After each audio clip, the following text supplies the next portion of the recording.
Roxanne, do you have some thoughts on how we can bring more jobs to Contra Costa County? Yeah, my focus would be on businesses, small businesses that really kept our economy, afloat during the pandemic, but also large employers who provide thousands of jobs for our county residents.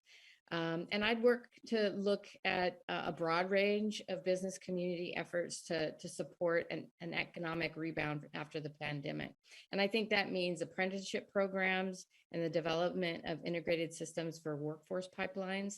So people who have been underemployed and young adults have the opportunity to build community wealth as we come out of the pandemic. I've worked with small businesses and chambers of commerce and Main Street initiatives to support small businesses and local entrepreneurs, particularly on issues like procurement processes.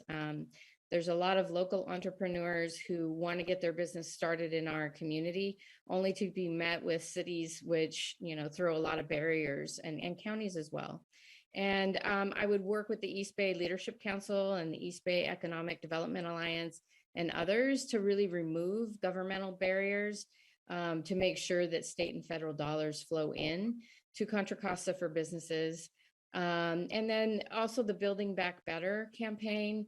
I've heard from a lot of businesses and county government that the money really hasn't gone where it needed to go. And so I really want to work at the county level to figure out why that didn't happen, work with the Contra Costa Small Business Development Center and figure out how to change that. And then lastly, I would really want to support SB 375 for sustainable community strategy, because I think it integrates transportation and land use and housing policies that would work together to achieve, the kinds of things we want to achieve in our community. If people can't get to their jobs, and it kind of goes back to the transportation issue, if people are not able to have basic needs, so sort of social determinants, then it's going to make it difficult to have folks gainfully employed in our county.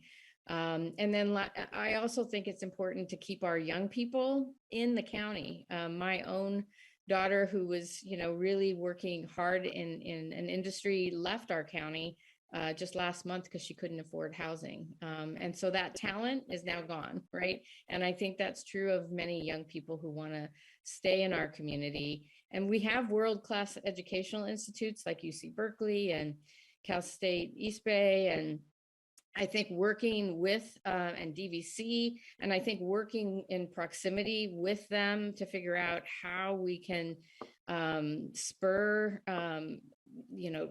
training and development for the growing sectors in Contra Costa is going to be important.